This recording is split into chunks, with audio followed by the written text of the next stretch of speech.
Hello students, कैसे हो? बेटा लास्ट वीडियो के अंदर हमने डिस्कस किया था हाइजेनबर्ग अनसर्टेनिटी प्रिंसिपल को लेकर। इस वीडियो के अंदर हम हाइजेनबर्ग अनसर्टेनिटी प्रिंसिपल से रिलेटेड कुछ न्यूमेरिकल को सोल्व करेंगे। उसके साथ साथ हम डिस्कस करेंगे कि हाइजेनबर्ग अनसर्टेनिटी प्रिंसिपल का अपनी डेली लाइफ के अंदर क्या कुछ रोल है। तो सबसे पहले हम इसको रिकैप कर लेते हैं बेटा। कल हमने जो हाइजेनबर्ग अनसर्टेनिटी प्रिंसिपल पढ़ा था उसके अंदर हमने दो बात पढ़ी थी बेटा कि हाइजेनबर्ग ने बोला कि अगर हमारे पास कोई भी माइक्रोस्कोपिक पार्टिकल है तो हम उस माइक्रोस्कोपिक पार्टिकल की पोजीशन और मोमेंटम को एक साथ एक्यूरेटली कैलकुलेट नहीं कर सकते। इनके हाइजेनबर्ग ने बोला था बेटा कि it is impossible to calculate both the position and momentum of a microscopic particle simultaneously and accuracy। कि किसी भी माइक्रोस्कोपिक पार्टिकल की पोजीशन और उसके मोमेंटम को एक साथ शुद्धता से हम कैलकुलेट नहीं कर सकते। किसने बोला था बेटा? हाइजेनबर्ग ने बोला था। तो हाइजेनबर्ग ने बोला कि अगर मान लो हम पोजीशन को हम कैलकुलेट करते हैं, अगर हमने पोजीशन को एक्यूरेटली कैलकुलेट किया तो उसके मोमेंटम को एक्यूरेटली कैलकुलेट नहीं कर पाएंगे। कल हमने बताया बेटा, उसने बोला था कि मान लीजिए आपके पास कोई भी एक माइक्रोस्कोपिक पार्टिकल है। अगर मैं इस माइक्रोस्कोपिक पार्टिकल की बात करता हूं बेटा,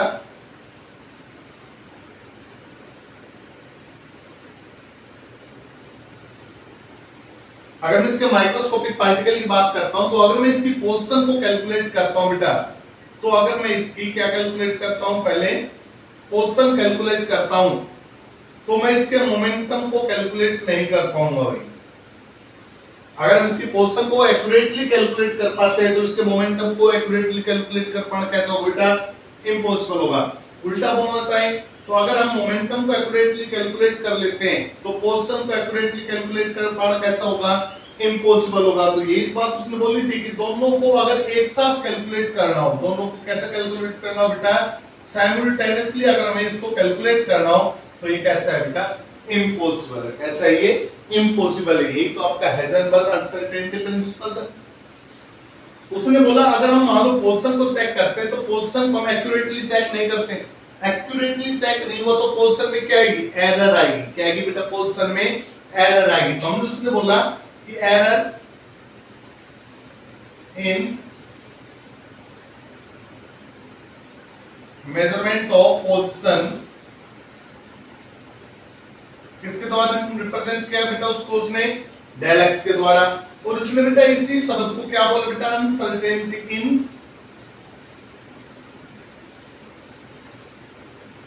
पोजीशन भी बोला है उसने इसी चीज को। एरर इन पोजीशन बोल दो या फिर आप इसको क्या बोल दो बेटा? अनसर्टेनिटी इन पोजीशन किसके द्वारा रिप्रेजेंट की गई थी? डेल एक्स के द्वारा। इसी प्रकार से एरर इन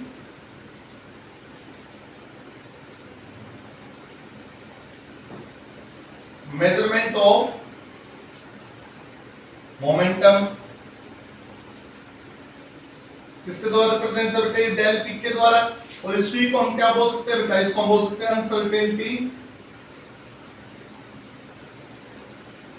इन मोमेंटम। इसी चीज को हम क्या बोल सकते हैं बेटा? Uncertainty in momentum. यानी कि एक तो आपके पास क्या हो गया? डेल एक्स हो गया, एक क्या होगा बेटा आपके पास? डेल पी हो गया। फिर उसने बोला कि अगर हम इन दोनों की अनसर्टेनिटी की प्रोडक्ट करें, किस किस की प्रोडक्ट करें बेटा? Uncertainty in position. सेकंड किसकी प्रोडक्ट करें? Uncertainty in momentum. तो जब इन दोनों की अनसर्टेनिटी का प्रोडक्ट किया जाता है तो वो जो प्रोडक्ट वैल्यू होगी बेटा वो ग्रेटर देन और इक्वल होगी। यानी कि किस किस का प्रोडक्ट किया जा रहा है बेटा? डेल एक्स इनटू में डेल पी, वो ग्रेटर देन या फिर क्या होगा? इक्वल होगा किसके बेटा? x अपॉन 4 पाई के। h कौन बेटा? पैलेंस कांस्टेंट। h कौन बेटा? यहां पर पैलेंस कांस्टेंट। डेल x कौन हो गया बेटा? Uncertainty in position. Del p कौन होगा बेटा? Uncertainty in momentum. और यही इक्वेशन किसके नाम से जानी गई थी बेटा? हाइजेनबर्ग अनसर्टेनिटी इक्वेशन के नाम से जानी गई थी बेटा।